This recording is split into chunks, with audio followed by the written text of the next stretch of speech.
sekalian. Selamat siang. Baik, saya ucapkan terima kasih kepada Bapak Ibu sekalian yang sempat hadir di tempat ini. Kehadiran Bapak Ibu pada tempat ini untuk mendengarkan bersama peniruan dari kami tentang SKBS. Baik, tentu pertanyaan dari Bapak Ibu, apa itu SKBS? Untuk mengetahui apa itu SKBS dan penyebab dari SKBS, mari kita mendengarkan materi. Terima kasih. Selamat sore Bapak Ibu, saudara-saudari sekalian. Selamat sore. Sebelumnya, perkenalkan saya Putri, jadi saya salah satu mahasiswi dari Fakultas Ilmu Kesehatan Program Studi Keperawatan. Nah, kali ini kita bakalan bahas mengenai SKBS atau mungkin di tempatnya Bapak sama Mama lebih dikenal dengan Ruci, Yope. Ya, Ruci. Nah, sebenarnya Bapak Mama Ruci itu apa sih? Kalau bahasanya kami Mama, Ruci ini bahasanya kami adalah SKBS. Nah, sebenarnya SKBS atau Ruci ini apa sih? Jadi, SKBS atau Ruci ini adalah kondisi di mana kulit gatal yang disebabkan oleh tungau kecil yang disebut dengan Sarcoptes cabiei. Jadi Bapak Salawamato, ini Ruci ini kan disebab oleh ada kutu di kita punya kulit, kutu-kutu kecil gitu di kita punya kulit. Nah, nama kutunya adalah Sarcoptes cabiei. Nah, rasa gatal yang hebat itu bakalan terjadi di tempat tungau bersembunyi. Kondisi ini dapat menular dan menyebar dengan cepat melalui kontak fisik yang dekat. Jadi Bapak Mama, di tempat itu kutu itu ada di kita punya kulit, itu bakalan rasa gatal yang luar biasa, itu rojong itu toh. Nah, terus kutu situ di situ apa sih bahasa Manggarainya? Ya, Ruci situ dia bisa kena ke orang lain kalau misalnya ada kontak fisik, mencari tahu entah itu baju kek atau kulit ke kulit gitu. Nah, sebenarnya apa penyebabnya dari ini Ruci atau SKBS? Nah, penyebab dari SKBS dan Ruci ini adalah itu tadi tungau atau sering kita sebut kutu kecil sekali bentuknya, namanya Sarcoptes cabiei yang masuk di kita punya rongga kulit. Nah, ini Ruci ini biasanya adanya di spray, di gorden, di bantal, atau pakaiannya orang yang hiata Mama, Bapak. Ruci situ di dia punya baju itu sudah ada itu kutu. Jadi kalau orang pakai itu baju, otomatis orang yang pakai itu juga kena itu Ruci. Itu. Nah, saat bersembunyi di bawah kulit tungau, ya itu tadi. Waktu itu Ruci dia sembunyi di bawah kita punya kulit, ada di kita punya kulit, dia buat lubang, terowongan kecil itu. Nah, itu tempat Mama, dia bakalan simpan telur di situ. Jadi dia berkembang, dia tahu dia punya telur di itu terowongan dan kita punya kulit. Nah, waktu itu telur menetas, larvanya bakalan muncul ke permukaan kulit gitu, dan menyebar ke area kulit lainnya. Nah, bahkan mungkin bisa juga gini menular ke orang lain gitu. Nah, gatal yang timbul karena penyakit ini itu reaksi tubuh. Jadi gatal yang timbul akibat itu kudis itu adalah reaksi dari kita punya badan karena adanya itu kutu itu tungau itu tadi ada telurnya itu. Nah, kalau misalnya kita lakukan kontak fisik yang dekat dengan orang yang mengalami ini Ruci ini, seperti entah itu pakaian tadi seperti saya bilang, atau mungkin spraynya, handuknya, itu meningkatkan risiko kita juga terkena itu kudis atau Ruci itu. Nah, bagaimana caranya adalah cara kita mengatasinya? Ya, rutin membersihkan tempat tidur dan tidak boleh berbagi pakaian atau handuk atau spray dengan orang lain. Atau bila perlu cucinya itu pakai air yang sudah mendidih gitu. Terus kasur atau spraynya dijemur di sinar matahari langsung gitu. Nah, untuk penjelasan selanjutnya ada Kakak Roland. Baik, selamat sore Bapak Ibu sekalian. Selamat sore. Perkenalkan saya Roland sebagai salah satu mahasiswa Universitas Katolik Indonesia Program Studi Sarjana Keperawatan. Nah, tadi teman saya sudah jelaskan apa itu SKBS atau sering kita sapa itu Ruci dan penyebabnya. Nah, di sini saya akan menjelaskan tanda dan gejala dari kudis itu sendiri. Yang pertama gatal. Nah, jadi Mama, gatal kulit menjadi salah satu gejala paling umum. Nah, Mama, kalau kita sudah terpapar oleh ini SKBS, nah yang kita rasakan dalam kulit itu adanya rasa gatal. Nah itu bertanda bahwa kita itu terkena skabies. Itu makanya adanya gejala paling umum itu adalah gatal. Jadi rasa gatal ini biasanya sangat kuat dan akan semakin parah saat malam tiba. Nah pasti bapak-bapak sekalian sudah merasakan hal ini toh. Nah ini hal yang jengkel dari skabies, datang pada malam hari kalau kita mau tidur. Nah itu waktunya dia datang, sehingga kalau kita tidur malam tidak nyaman toh bapak ibu. Nah itu yang menyebabkan sehingga tubuh kita merasa gatal. Yang kedua, ruang. Nah ruang pada kulit ini, pada kudis biasanya berupa benjolan keras yang seringkali membentuk garis seperti terowongan. Nah itu adalah ruang bapak ibu. Seperti pada gambar yang sebelum tadi, bapak ibu sudah lihat toh. Nah, ada gambar di situ adalah ada bintik-bintik kecil yang biasa disebut adalah ruang. Itu adalah tanda dan gejala dari kudis itu sendiri. Yang ketiga, luka. Orang dengan skabies pada umumnya memiliki luka di beberapa bagian tubuhnya. Luka biasanya berbentuk akibat menggaruk. Nah ini juga kita merasakan adanya rasa gatal. Nah rasa gatal ini membuat kita untuk menggaruk. Nah, hasil dari garuk ini ada bekas luka di kita punya kulit, misalnya di tangan. Tapi biasanya sering muncul itu di area-area yang paling yang lembab. Nah itu biasanya muncul ini skabies. Lalu yang berikut, kerak tebal pada kulit. Nah mungkin yang dimaksud kerak tebal ini adalah benjolan yang warna putih. Nah itu yang dimaksud dengan kerak tebal akibat dari atau tanda dan gejala dari skabies itu sendiri. Nah, yang berikut kita masuk pada pengobatan skabies. Ada beberapa pengobatan yang nanti kita tawarkan dalam penanganan skabies itu sendiri. Yang pertama, terapi obat. Jadi pengobatan skabies biasanya melibatkan pemberian obat yang mengandung bahan aktif untuk membunuh tungau dan menghilangkan gejala. Nah itu adalah salah satu cara pengobatan skabies menggunakan obat. Yang berikut, perawatan lingkungan. Nah jadi teman saya Putri tadi sudah menjelaskan bahwa gejala dari skabies itu adanya karena lingkungan kita yang notabene kotor, kuman, dan jauh dari kebersihan. Nah perawatan yang kedua adalah rutin membersihkan. Yang pertama, tempat tidur. Nah tempat atau kasur biasanya senang sekali ini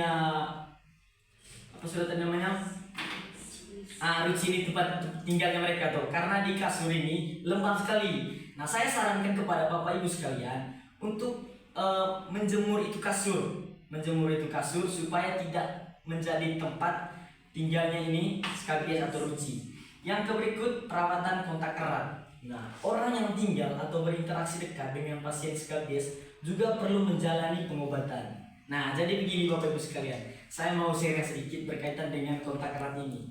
Jadi kebetulan ada sebuah teman yang notabene sudah terpapar oleh ini skabies. Nah karena kontak erat dengan temannya atau mereka tinggal satu rumah, nah bukan tidak mungkin temannya ini juga terpapar oleh skabies karena adanya kontak badan atau kontak erat, atau juga dikata lain menggunakan handuk yang sama. Nah ini juga salah satu faktor penyebaran dari skabies. Lalu yang berikut, menggunakan baju yang sama. Lalu saya tahu juga mata pencarian bapak ibu sekalian adalah petani. Nah kalau misalkan bapak ibu sudah pulang dari pekerjaan, pulang dari kebun, usahakan pakaian sudah digunakan tadi dicuci atau dijemur. Nah dengan itu supaya skabies ini tidak tinggal di kita punya baju yang sudah digunakan. Nah itu juga salah satu dari pengobatan dari skabies itu sendiri. Yang berikut bapak ibu sekalian, langkah-langkah pencegahan skabies. Ada 3 langkah-langkah nanti. Yang pertama, jaga kebersihan. Artinya bahwa rajin mencuci tangan dengan sabun, baik sebelum atau sesudah makan, sesudah membuang jamban. Harus mencuci tangan menggunakan sabun di air yang mengalir. Itu juga sebagai salah satu langkah pencegahan skabies ini. Yang berikut, hindari berbagai barang pribadi. Nah, jangan menggunakan atau berbagai pakaian seperti yang saya jelaskan sebelumnya di kontak erat tadi itu. Jangan menggunakan satu pakaian ke banyak orang. Artinya begini, emenggo itu pakai yang sama dalam artian orang yang sudah terkena skabies juga digunakan orang yang tidak terkena skabies. Nah maka orang yang menggunakan kita punya pakaian juga otomatis terkena skabies. Jadi karena kan dia menggunakan pakaian sama dengan kita yang terkena skabies. Yang berikut pembatasan sosial.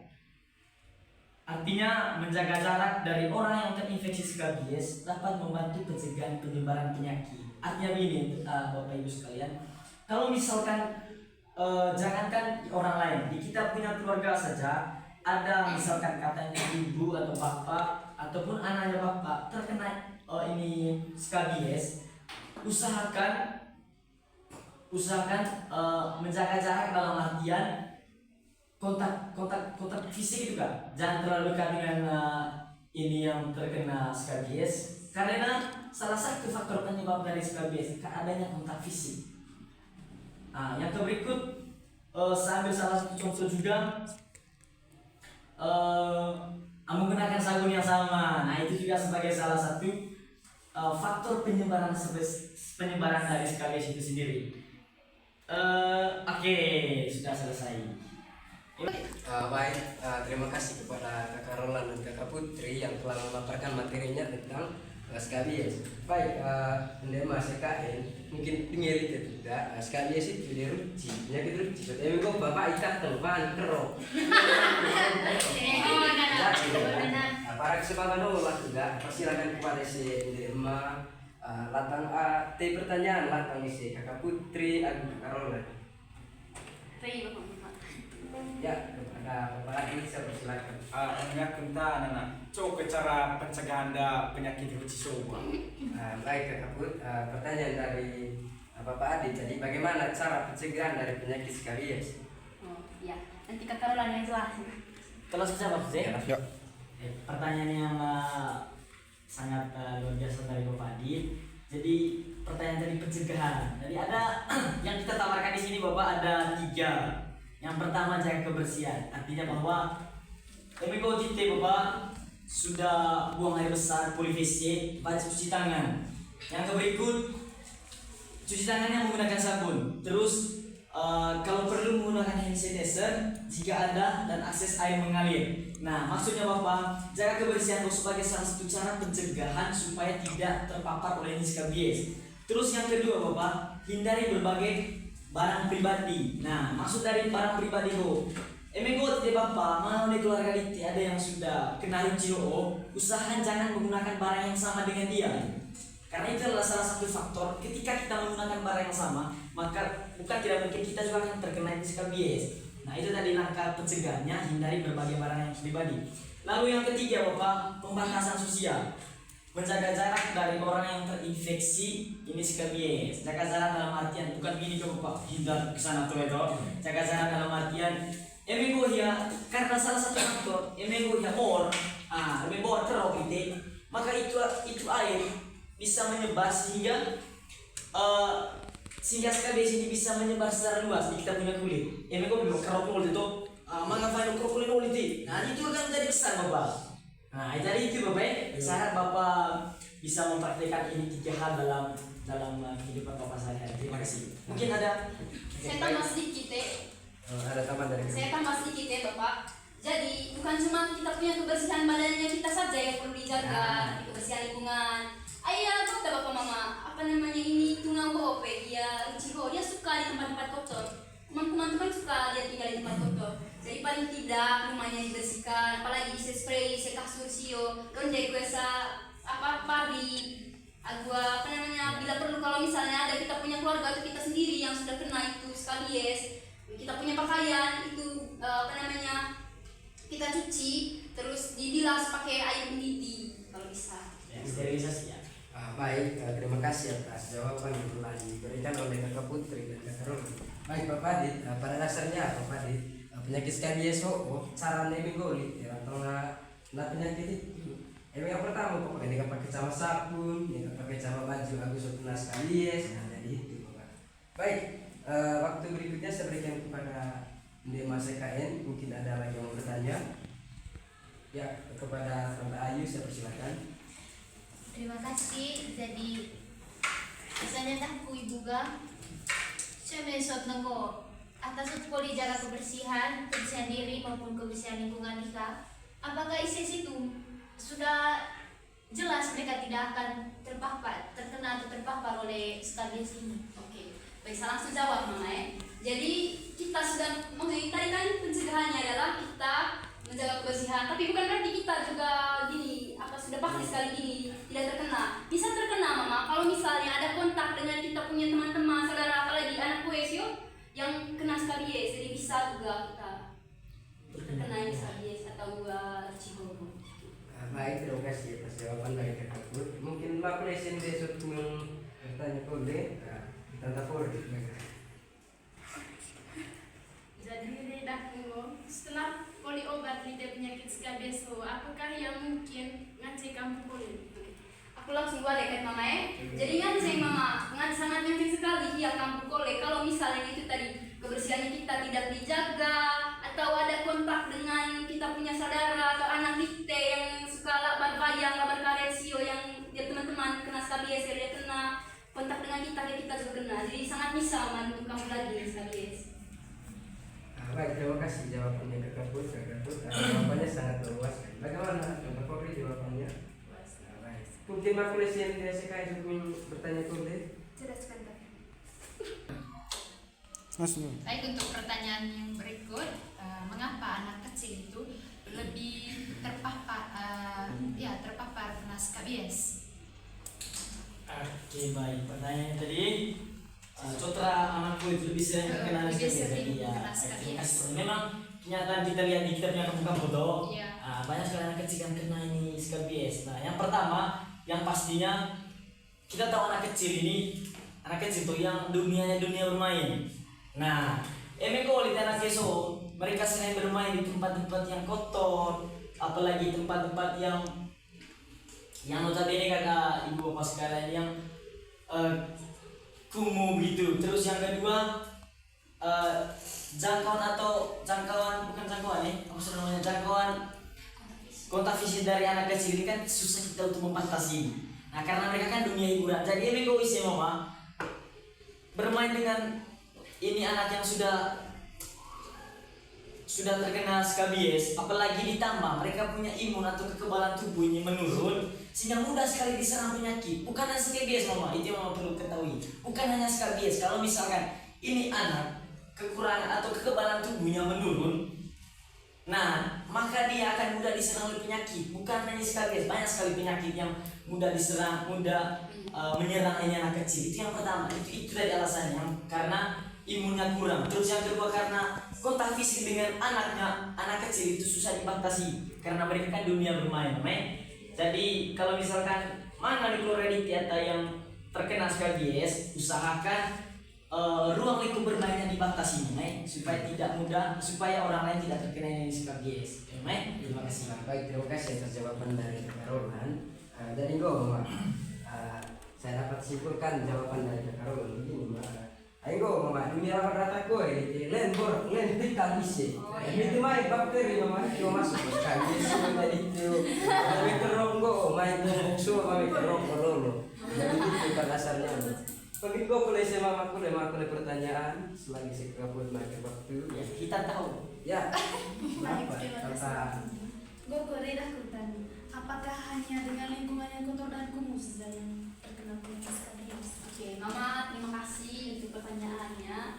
Jadi sebenarnya skabies Mama atau ciho, dia itu seringkali terjadi di daerah yang curah hujan dan kelembabannya tinggi. Salah satunya di sini di Ruteng ini, peta cikoi ikan galusang, borek dan lain sebagainya. Jadi Mama, kebersihan bukan salah satu faktor bukan cuma itu saja faktornya, tapi ya iklimnya kita juga menjadi faktor lain dari kemunculan ini ya skabies.